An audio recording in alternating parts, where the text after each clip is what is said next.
Bienvenue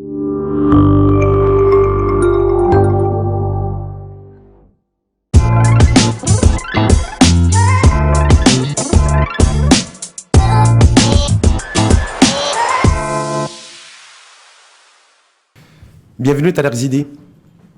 Merci, je te remercie Serachid pour ton invitation et je remercie aussi ceux qui écoutent les ondes de matin. Le matin, l'émission L'Info en face. Ouais. Vous êtes venu de Marrakech pour cette émission et c'est votre première sortie médiatique que vous avez accordée à l'Info en face et au groupe Le Matin. Donc merci aussi également pour, un, d'avoir fait le déplacement et deux, d'avoir réservé, j'ai envie de dire, votre première sortie médiatique à nos antennes. Talers Zidi, donc vous êtes élu président du Centre des jeunes dirigeants, le CJD, depuis le 1er juillet, c'est ça? Oui, c'est ça, depuis le 1er juillet. Si je vous dis que c'est une élection qui est passée quasiment inaperçue, qu'est-ce que vous me répondez? Je vous réponds oui. Que je ne me trompe pas? Non, pas du tout. Et pourquoi elle est passée inaperçue? Est-ce que c'est logique que l'élection du président du CJD en 2019 passe inaperçue? Je pense qu'aujourd'hui, on a un grand travail et un grand chantier à faire sur le plan de la communication pour permettre de faire rayonner les CJD à l'échelle locale, régionale, nationale, voire internationale.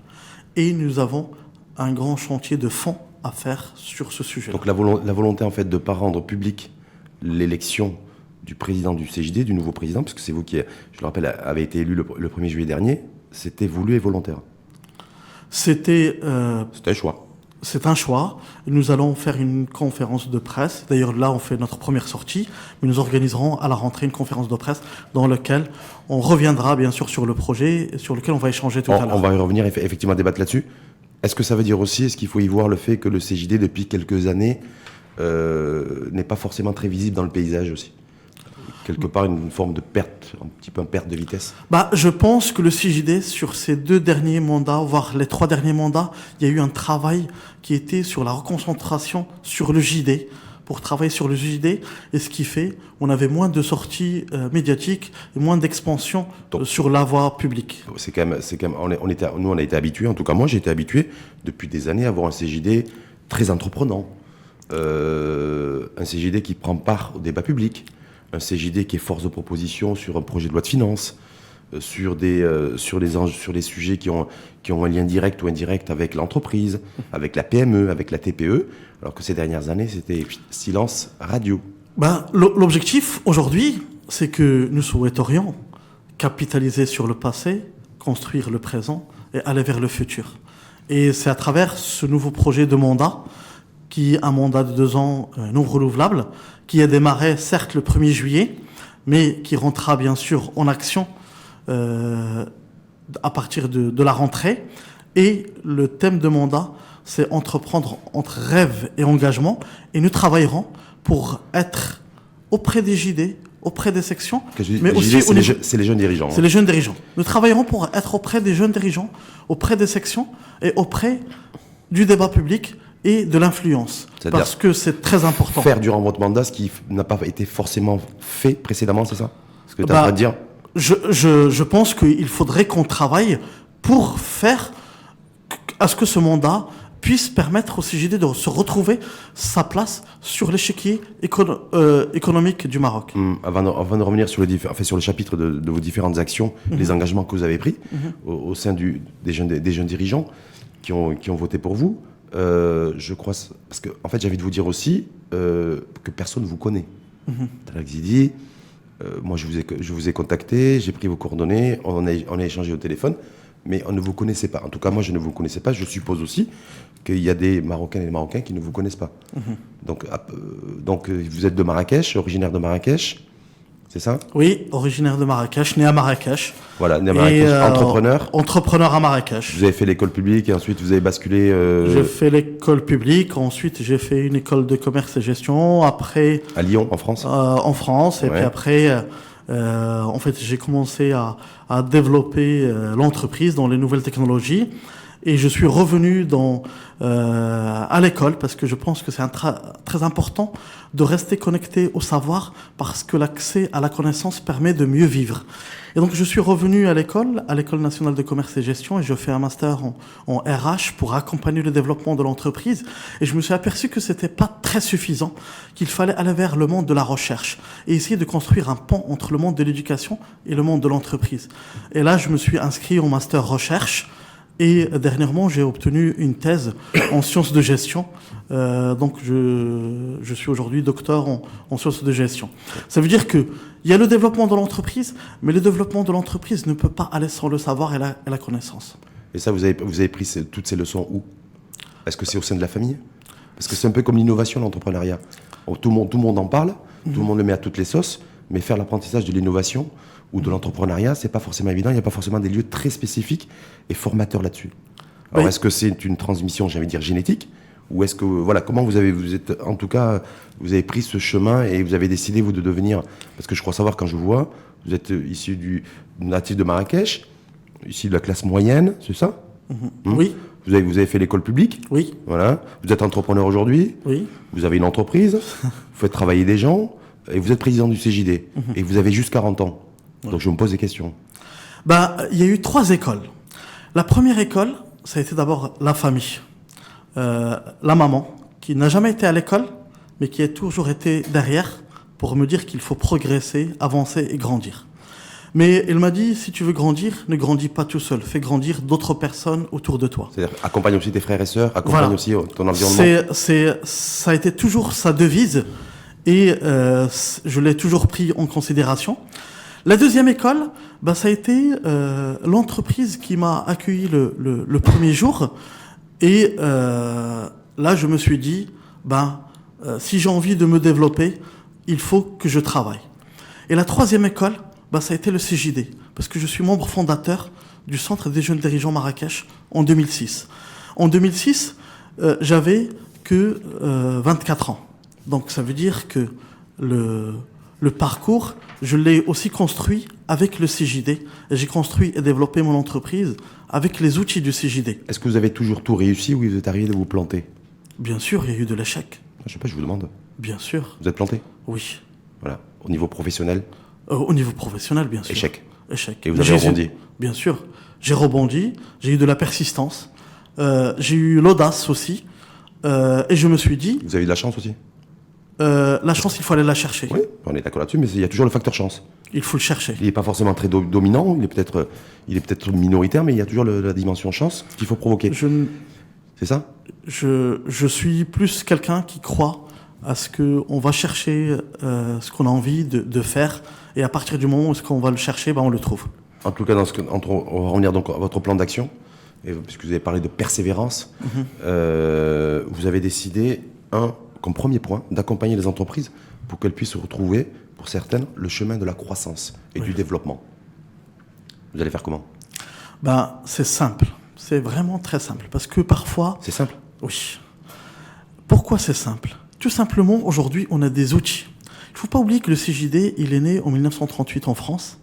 Il a atterri au Maroc en 2001 avec Jamal Belahrache. C'était la nouvelle dynamique du Maroc, en plein de développement. Il y avait un essor économique et social. Il y avait certains projets qui se lançaient.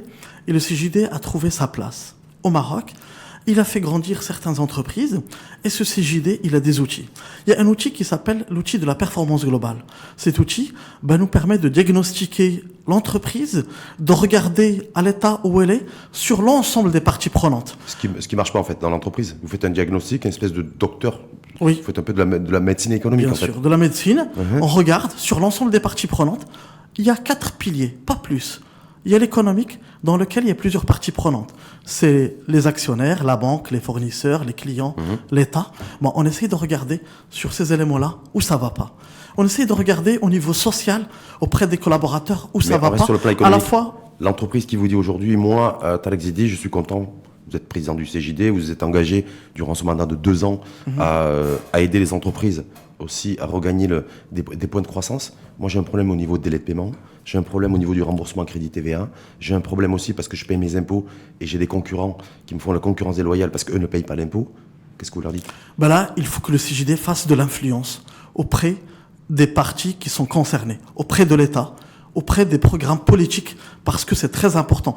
Et d'ailleurs, vous l'avez posé tout à l'heure, pourquoi le CJD n'est plus dans l'influence? Je pense qu'il faudrait qu'il retrouve sa place au niveau de l'échiquier économique pour qu'il puisse influencer les décideurs. Sur ces grands sujets-là, sur ces grands sujets auxquels l'entreprise est confrontée, et je parle d'enjeux économiques et sociaux, mais essentiellement économiques. Délai de paiement, remboursement de crédit TVA, gagner des parts de marché, d'être confronté à une concurrence déloyale sur le terrain de la fiscalité. Est-ce que là-dessus, est-ce que par exemple le CJD, sous la houlette de Tarek Zidi, sera plus puissant que la CGM, qui elle a entrepris ce chemin-là et qui peine à obtenir des résultats? Vous voyez ce que je veux dire? Il y a une organisation patronale qui s'appelle la CGM. Bien sûr. Déjà. Oui, on n'est pas en concurrence avec la CGM parce que le CJD, c'est l'école de l'entrepreneur. On vient se former pour entreprendre. C'est une école. Donc ça veut dire que quand on dit école, on vient se former.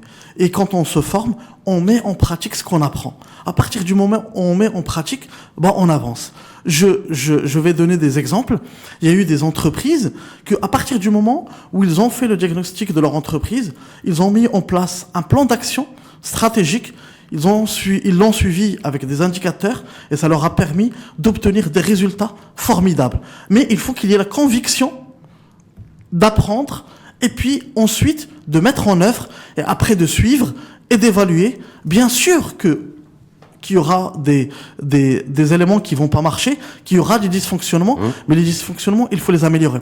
Et il y a un élément aussi qu'on oublie parfois, c'est que pour avoir de la performance économique, il faut aussi avoir de la performance sociale. Et sans la méthode socio-économique... C'est-à-dire déclarer ses salariés à la CNSS, avoir un management... C'est ça en fait? Être à l'écoute de ses collaborateurs, donner du sens de leurs collaborateurs, mettre en place des conditions du travail qui permettent à chacun de pouvoir s'épanouir. Très souvent, l'entrepreneur, son premier souci, c'est le tiroir caisse. C'est d'avoir des marchés, c'est s'assurer aussi d'avoir ses prestations. Si les prestataires, par exemple, de services ou autres, de pouvoir aussi être payés, c'est ça le principal souci, avant de faire du management social. Non? Henry Ford l'a dit bien avant nous. Oui. Toute entreprise qui cherche à faire que du profit, elle mourra.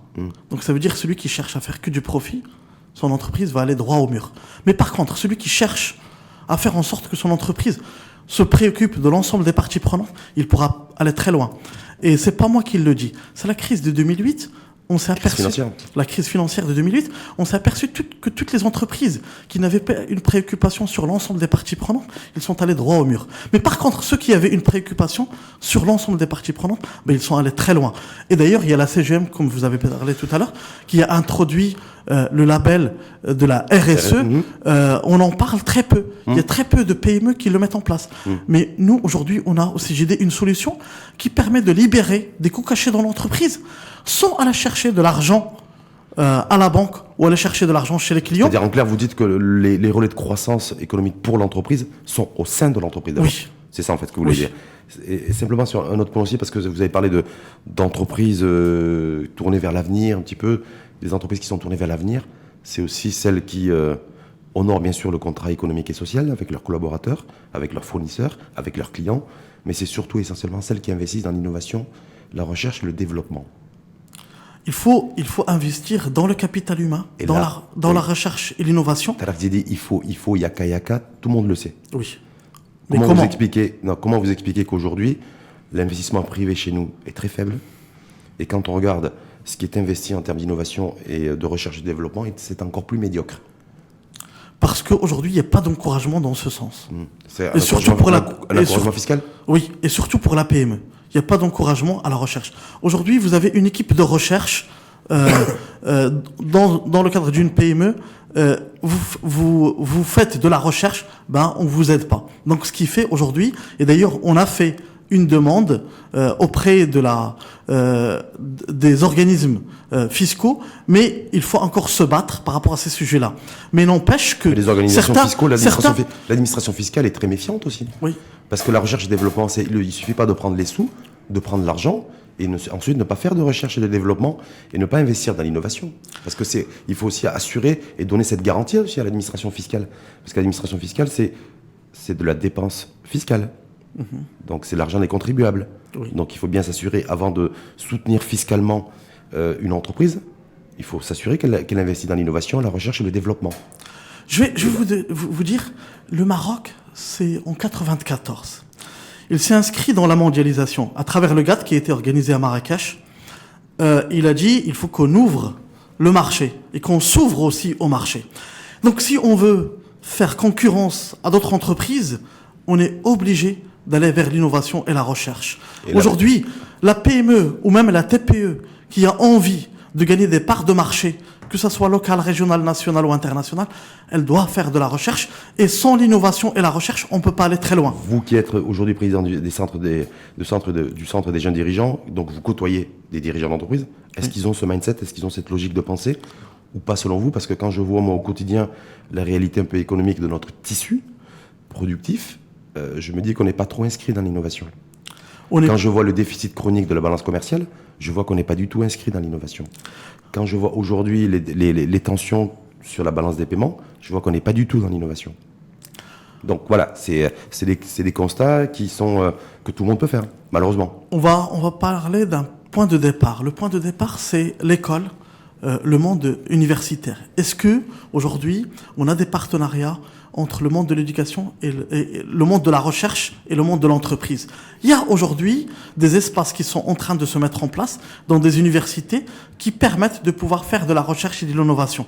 Surtout qu'aujourd'hui, on s'est donné comme objectif, mais qui ne date pas d'aujourd'hui, puisque c'est de 2006, le plan émergence pour aller sur l'offshore, sur l'automobile, l'aéronautique, le nearshore, etc.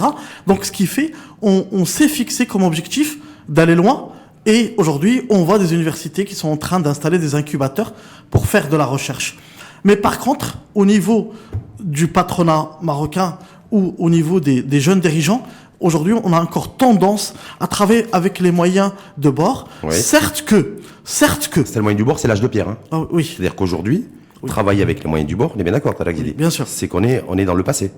On est dans le passé, mais par contre, il y a d'autres entreprises qui ont su innover, qui ont su mettre en place au cœur de leur entreprise la recherche. Ils ont réussi à gagner des parts de marché à l'international et qui sont devenus qui sont devenus des grands concurrents à d'autres grandes entreprises à l'échelle internationale. Mais on en a trop peu. À l'échelle nationale, oui. On en a beaucoup trop peu.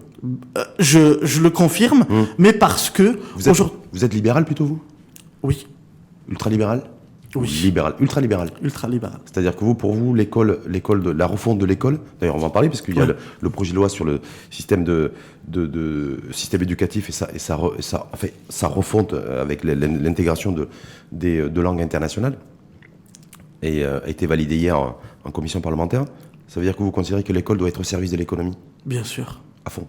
Bien sûr. C'est-à-dire qu'on ne forme que des bras, que des cerveaux pour l'économie. Pas forcément des gens aussi qui peuvent devenir écrivains ou philosophes.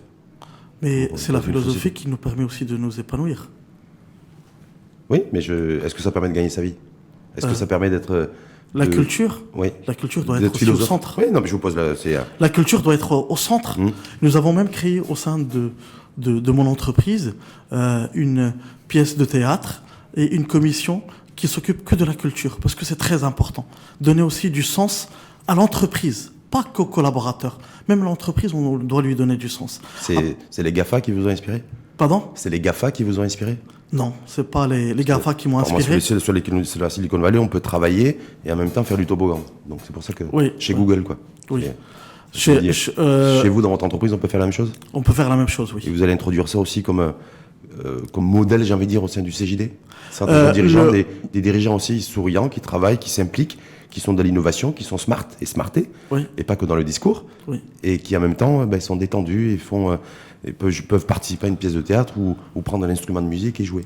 Bien sûr. D'ailleurs, dernièrement, on a fait une réunion d'entreprise pour faire un peu le bilan des 6 mois. Moi et mon équipe, on l'a fait sous forme de pièce de théâtre. D'accord. Vous avez tout scénarisé, en fait? On a scénarisé. Tout est théâtralisé. On revient sur l'école, parce que vous avez parlé de l'école. Oui. L'école, donc vous êtes au courant? Ça y est, c'est passé. C'est passé hier. Ouais, donc c'est une très bonne chose. Ouais.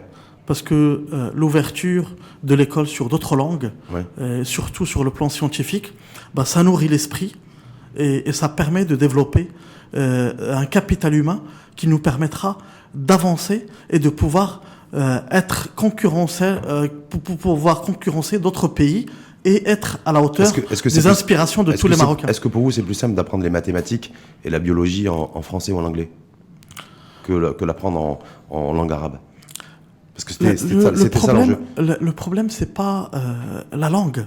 Le problème, c'est qu'aujourd'hui, qu'est-ce qu'on utilise sur le marché économique comme langue? Chez nous? Le marché mondial. On est dans la mondialisation. Oui. Donc, on utilise l'anglais. Donc, à partir du moment où on utilise l'anglais, demain, vous voulez aller sur le marché du travail, vous avez une entreprise, vous voulez aller chercher des clients, vous devez maîtriser l'anglais, vous devez maîtriser les langues vivantes pour pouvoir aller communiquer, échanger, commercialiser, etc. Vous voulez faire des logiciels en informatique, puisque je suis dans le domaine des nouvelles technologies. Fabriquer des logiciels, oui. Vous devez connaître le langage en anglais, parce qu'aujourd'hui, tout se fait en anglais. Le langage codé aussi? Oui. Tout ce qui est code. Et est-ce que vous arrivez à comprendre, Tariq Zidi, le fait que certaines populations, certains décideurs, certains responsables politiques soient résistants? Ils disent non, on est idéologiquement, il y avait une opposition dans ce sens. Est-ce que vous arrivez, vous, à le comprendre en tant que chef d'entreprise, en tant qu'entrepreneur, en tant que président du CJD, qui veut capitaliser sur le passé, se tourner vers l'avenir, et tout en conjuguant le présent? Est-ce que vous arrivez à saisir ça et à le comprendre? La résistance au changement, vous allez toujours la trouver. Que ce soit au sein de l'entreprise ou au sein des programmes politiques, vous allez trouver de la résistance. Il faut juste savoir travailler avec intelligence. Et d'ailleurs, il y a eu, en 2004, avant le passage de la loi sur le statut de la famille, il y a eu des gens qui étaient pour et des gens qui étaient contre. En 2002, il y a des gens qui sont sortis dans les rues, qui ont dit on est contre, et d'autres qui ont dit nous, on est pour. Mais intelligemment, quand on travaille intelligemment, quand on travaille dans l'échange, dans la communication, dans l'explication, dans la sensibilisation, la résistance au changement change. Et ce qu'il faut savoir, c'est que nous vivons dans un monde qui change très vite. Et donc, je pense que ceux qui aujourd'hui vont résister au changement, demain, ils vont tout de suite, mais quand je dis demain, c'est vraiment aujourd'hui, même avant demain, ils vont comprendre qu'on a besoin de changer et de s'ouvrir à d'autres langues pour pouvoir avancer. Et le changement viendra à travers la jeunesse, parce que c'est eux qui sont aujourd'hui sur les réseaux et qui sont connectés et qui vont voir qu'ils ont besoin de maîtriser d'autres langues pour pouvoir aller voyager dans le monde économique, mais aussi voyager dans le monde aujourd'hui qui est mondialisé. Et est-ce qu'au CJD, ou en tout cas, est-ce qu'il y a les dirigeants d'entreprise qui pensent différemment de vous, qui pensent qu'effectivement qui était aussi opposé idéologiquement à la mise en place de cette réforme, de pouvoir revenir à l'introduction, refaire vivre des langues vivantes au sein de l'enseignement supérieur comme langue d'enseignement? Est-ce qu'il y a des dirigeants qui étaient réfractaires selon vous? On n'a pas fait de débat là-dessus, mais... Alors c'était important. Oui. Aujourd'hui... Voilà un débat que vous avez loupé encore. Oui, un débat, mais on est en démarrage de mandat. Donc, il y a... parce qu'il y a eu des débats auparavant sur la langue, etc. Aujourd'hui, au niveau du CJD, on est plus à l'internationalisation. Il y a l'ouverture et aller vers la connaissance du savoir et la connaissance des langues, parce que c'est ce qui nous permet de mieux vivre. Mais en tout cas, il y a peut-être certainement d'ailleurs, je crois savoir qu'il y a des dirigeants d'ailleurs qui n'étaient pas forcément pour l'ouverture et l'introduction des langues étrangères dans le système éducatif. Le problème, c'est qu'aujourd'hui, quand on n'est pas dans l'ouverture et dans ce débat-là, si on n'adhère pas à cette loi, tout simplement, ça veut dire qu'on va rester enfermé dans nos entreprises et on va rester enfermé entre nous-mêmes. Est-ce que c'est pas la traduction du fait que notre économie ne s'est pas encore totalement modernisée, n'est pas totalement ouverte au monde extérieur, et c'est peut-être pour ça aussi qu'au sein même de certains dirigeants d'entreprise, il y a des résistances culturelles aussi à ce niveau-là. Est-ce que c'est pas ça la réalité? C'est pas ça la réalité. Aujourd'hui, le Maroc a entrepris des chantiers énormes. Et quand on le voit de l'intérieur, on a l'impression que ça n'avance pas. Mais quand on le voit de l'extérieur, aujourd'hui, nous avons certains appareils cérébraux et la manière dont ils fonctionnent, on se dit qu'effectivement, on a du mal à saisir le fait qu'il y a une réelle ouverture. Et que les gens se disent, voilà, il faut qu'ils prennent conscience aujourd'hui que la concurrence, que les acteurs économiques, que l'ouverture, c'est une réalité. Aujourd'hui, nous avons des zones franches qui nous permettent d'exporter, qui nous permettent de produire. Il y a des zones industrielles qui nous permettent aussi de produire et d'exporter à l'étranger. On a aujourd'hui, dans le monde des services, des entreprises qui ont réussi à aller sur des marchés au Canada, en Europe, en Amérique, et c'est très important. C'est votre cas, vous, en tant que chef d'entreprise? Oui. Vous êtes parti à l'international? On est parti à l'international. Aujourd'hui, on fait 100% en offshore et on gagne des parts de marché. Fabriquer des logiciels. Oui, des logiciels sur mesure dans le domaine de la santé. Vous êtes en concurrence, entre autres, j'ai bien dit entre autres, avec des acteurs et des opérateurs indiens. Pas que indiens, même européens, entre autres. Européens. Ouais. Et vous êtes compétitif? On est très compétitif, pas sur le prix, sur la qualité. C'est-à-dire?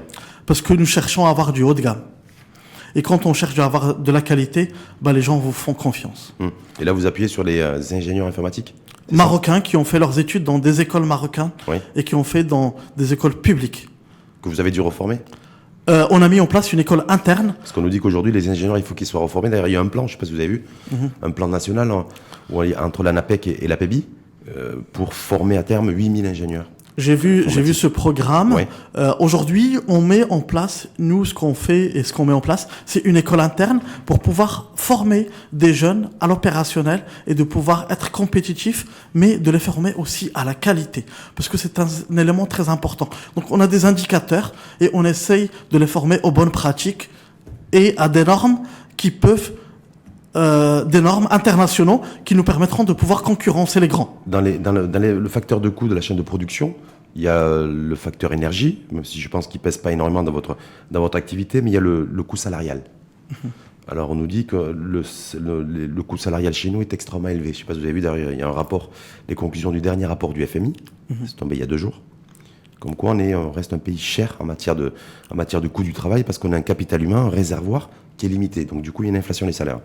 Est-ce que là-dessus, vous êtes compétitif ou pas? Et est-ce que vous pensez que nous, le Maroc aussi, dans son ensemble, on manque aussi d'un facteur de compétitivité parce qu'on reste cher par rapport à des concurrents étrangers externes?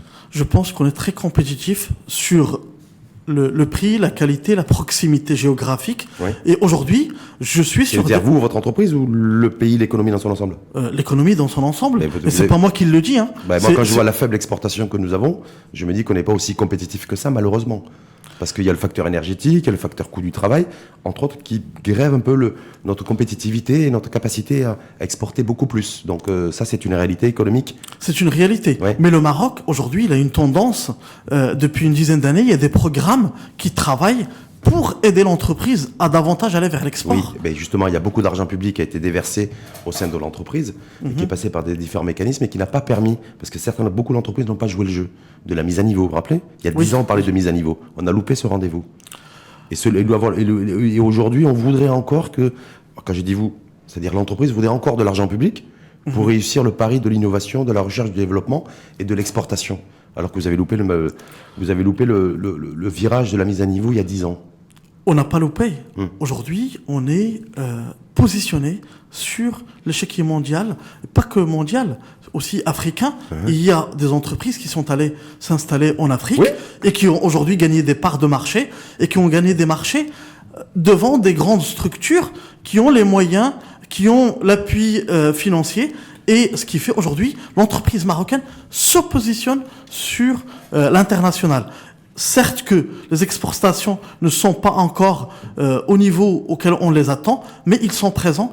Et aujourd'hui, il faudrait même se dire que les Indiens, on les a devancés dans le domaine des nouvelles technologies et au niveau du coût et de la productivité. Principalement par rapport au marché européen. Oui, mais quand on voit les opérateurs indiens et l'Inde à travers le monde, ils sont dans le top 3 des acteurs mondiaux en matière d'innovation, de technologie et de fabrication de logiciels d'ailleurs. Oui. C'est les acteurs de référence à l'échelle mondiale. Mais le Maroc aujourd'hui est référencé en Europe. Non, mais voilà, c'est le challenge, mais c'est juste pour repositionner les choses. Toujours, dernier petit point sur les conclusions du rapport du FMI, qui nous propose à nous, en tout cas au Maroc, de revoir aussi, de flexibiliser le marché du travail. Parce que notre marché du travail est trop rigide. Les recruter ou licencier, c'est compliqué. Donc, est-ce que vous êtes, vous, en tant que président du CJD, fibre ultralibérale, favorable à ce que l'employeur, comme vous, puisse recruter beaucoup plus facilement, moins cher, et puisse licencier comme il l'entend, avec moins de... et ne pas tomber dans les marasmes des tribunaux et des tati-tata, que ce soit beaucoup plus simple à la fois d'embaucher et à la fois de licencier. Quand on a une organisation, une entreprise qui se respecte, qui a des conditions du travail, un environnement du travail, et qui a un esprit de libération des énergies, les collaborateurs entrent et sortent comme ils veulent. Mais par contre, quand on est rigide au sein de l'entreprise, les salariés ne s'épanouissent pas et l'entrepreneur non plus ne s'épanouit pas. Donc ça veut dire quoi? Donc ça veut dire qu'il faut travailler sur l'organisation et pas sur... Non, mais là, on va passer par la législation. Pardon? C'est-à-dire que le FMI, les organisations internationales, en fait, c'est passé par la force de la loi. Oui. Voilà, c'est-à-dire revoir les contrats de travail. Plus flexibles, Aujourd'hui, plus souples. Aujourd'hui, c'est ça l'enjeu. C'est le modèle anglo-saxon d'ailleurs. Hein.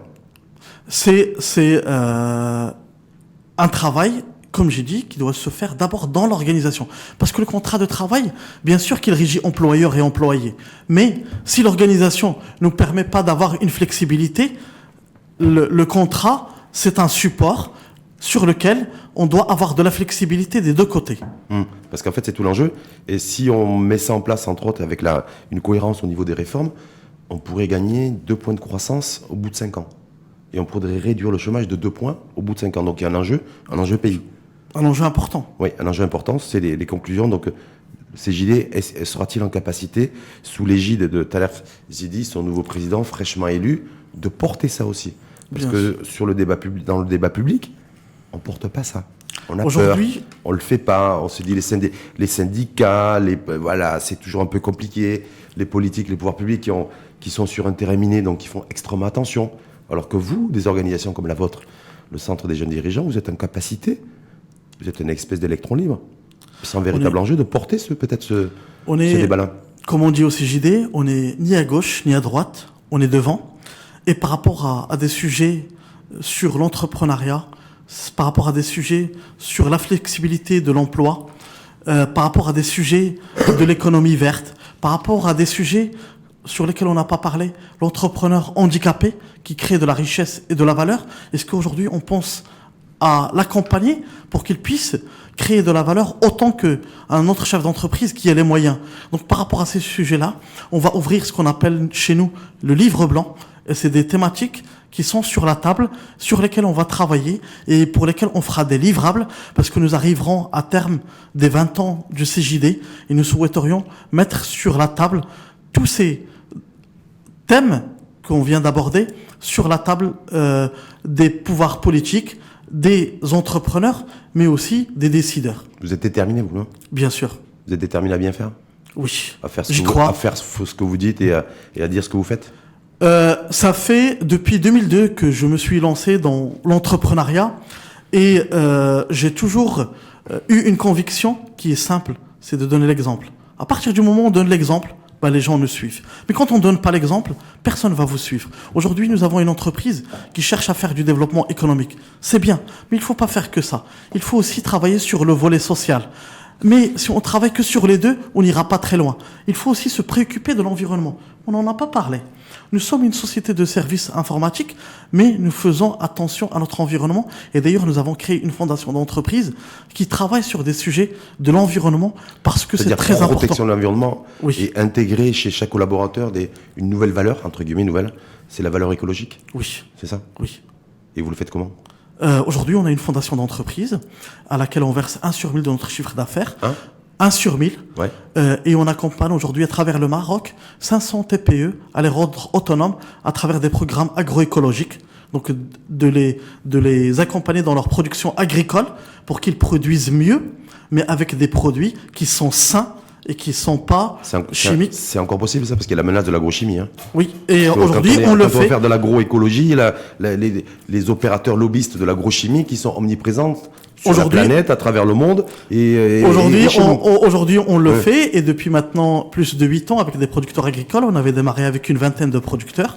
Aujourd'hui, il y a 500 producteurs qui nous suivent, et on leur a introduit cet élément-là, et ils s'épanouissent, ils vendent mieux, ils vendent à des prix concurrentiels, à 3 fois le prix auquel ils vendaient sur le marché, parce qu'ils ont des produits de qualité sur lesquels aujourd'hui des structures touristiques sont à la recherche. Et pour les salariés, qu'est-ce qu'on fait? On a une commission qui s'appelle Green Maker, et chaque collaborateur participe à, par exemple, la plantation d'arbres. Par exemple, cette année, on a décidé... Vous avez la fibre agricole, vous? Pardon? Vous avez la fibre agricole. Vous êtes un libéral, ultra-libéral, et qui a la fibre agricole aussi. Tout ce qui est agriculture, ça vous passionne. C'est votre dada. C'est aujourd'hui pour rendre les gens autonomes, pour qu'ils envoient leurs enfants à l'école. C'est ça la conviction. C'est ça votre conviction? Oui. Ça, c'est quoi? C'est une conviction aussi que vous tenez de l'espace territorial où vous êtes né? Oui. C'est ça? Je pense que l'école est un espace qui nous permet de grandir. Mais pour pouvoir aller à l'école, il faut les moyens. Et pour avoir les moyens, il faut aller chez les parents et leur donner les moyens. Mais on va pas leur donner de l'argent, on va leur donner de quoi aller chercher l'argent.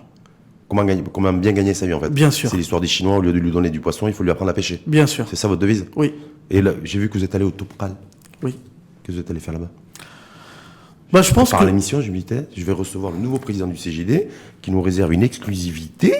Et en même temps, la semaine dernière, il a gravi le sommet du Toubkal, qui est le sommet le plus culminant. Ouais. Qu'est-ce que vous êtes allé faire là-bas? Chercher l'inspiration? Aujourd'hui, on est allé là-bas. D'abord, on a fait le départ de Marrakech en vélo jusqu'au pied du sommet du Toubkal. D'accord. En VTT?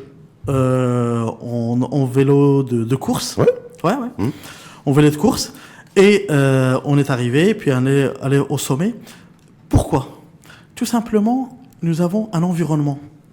Et cet environnement, c'est l'environnement qui nous entoure, c'est notre santé, c'est aussi l'espace dans lequel on vit, il faut le protéger. Et donc c'était pour donner du sens aussi au mandat qu'il faudra qu'on se préoccupe de notre environnement.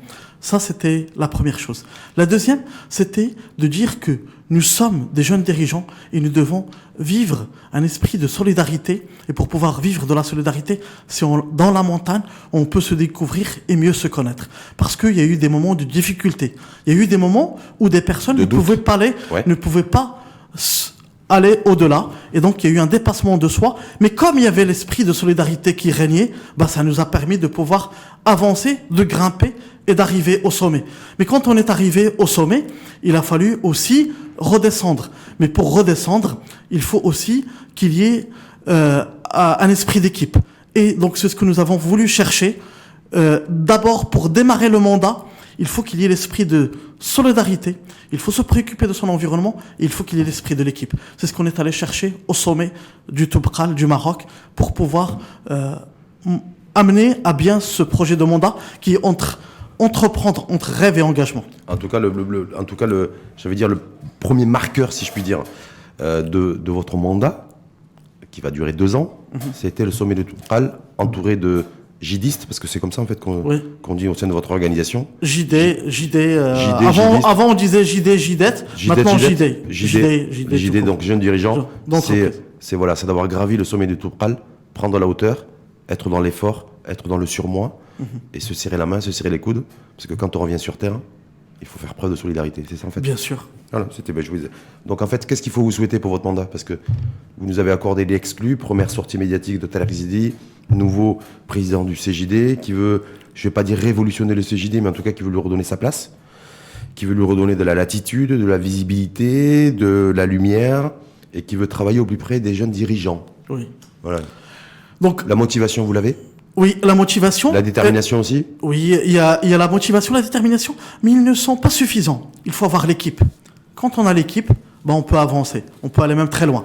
Et l'équipe, ça se construit. Et on a essayé de construire une équipe qui va pouvoir mener à bien ce mandat, qui est composée de jeunes dirigeants, de représentants de villes. Nous avons fait en sorte à ce que chaque ville soit représentée dans le bureau national, et c'est cette équipe qui va essayer de porter le projet. Elle va porter le projet pour avoir des sections puissantes et qui vont pouvoir grandir. Section régionale.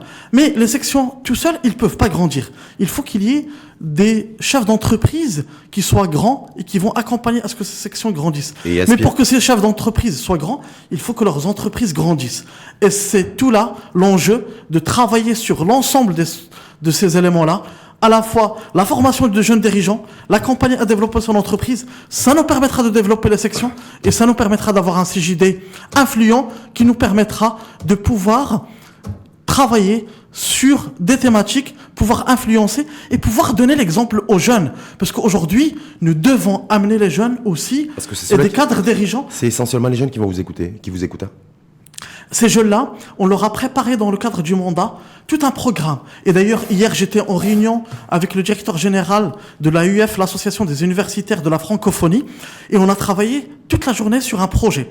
Le projet, il consiste à quoi? Il consiste à aller dans les universités, à les sensibiliser à la performance globale, qui recherche la performance économique, sociale, sociétale et environnementale, dans laquelle il y a une entreprise et dans laquelle il y a un dirigeant, hommes ou femmes, qui vont diriger cette entreprise.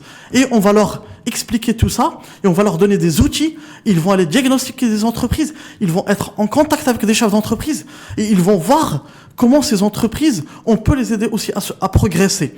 Et c'est un concours national qu'on va lancer à partir de la rentrée, et qui nous permettra de sensibiliser les jeunes à l'entrepreneuriat, à l'entreprise, à la performance globale, et puis au développement durable. On voit de la passion et de la détermination chez Talal Ghzidi, le nouveau président du CJD. Il y a de la patience, il y a de l'énergie, Ouais. il y a de la motivation. Et il y a beaucoup de travail parce que la tâche, votre tâche, va être ardue. Le travail, il faut... si on ne travaille pas, ben on n'avance pas. Et je pense qu'il faut travailler pour pouvoir avancer. Et pour pouvoir avancer, ben il faut aussi avoir des thématiques qui sont insufflantes d'énergie et de positivisme. Merci en tout cas, Talal Ghzidi. Merci à toi, je te remercie. Et je crois que c'est la première fois d'ailleurs qu'il y a un président du CJD qui n'est pas qui sort de l'axe et qui n'est de l'axe Casablanca-Rabat. Parce que là, vous êtes de Marrakech, vous? Oui, je suis de Marrakech. Vous avez joué la carte de la déconcentration et de la décentralisation au CJD? Il y a déjà eu deux past présidents de Marrakech, Driss Belkhiat et Hicham Zoubeiri qui étaient de Marrakech, donc je suis le troisième. J'essaye de suivre un peu le chemin de mes prédécesseurs. Mais aujourd'hui, le CJD, il joue de la décentralisation, parce que je pense que c'est très important. Ça redonne de l'énergie positive, comme on dit, du sang neuf au mouvement, pour apporter du changement, mais aussi pour apporter aussi un projet qui nous permettra de grandir et faire grandir les autres. En tout cas, on vous suivra, nous, Talal Ghzidi, hein, parce que c'est là vous avez pris les commandes. Maintenant, je pense que vous allez peut-être vous accorder quelques jours de vacances. Après, c'est la rentrée, au mois de septembre. Rentrée politique, rentrée économique, rentrée sociale, rentrée entrepreneuriale, rentrée aussi pour l'ensemble des dirigeants, dont le CJD. On s'est donné comme objectif, comme les partis politiques, à partir des 100 premiers jours, de faire un premier bilan. Je reviendrai chez vous avec après plaisir. 100 jours pour vous dire ce qu'on aura fait. Avec un bilan chiffré, comme on dit. Hein. Bien sûr, des indicateurs. Les indicateurs clés. Merci en tout cas, Talal Ghzidi. Merci d'avoir fait les déplacements de Marrakech à Casablanca pour être là aujourd'hui, pour participer à l'info en face. Donc doublement merci à vous et surtout bonne chance pour la suite. Merci Rachid, merci à tes auditeurs et on se revoit dans 100 jours. 100 jours, parfait. Merci en tout cas à vous, Talal Ghzidi, nouveau président du CJD, le Centre des jeunes dirigeants, et je vous souhaite une belle journée. Merci.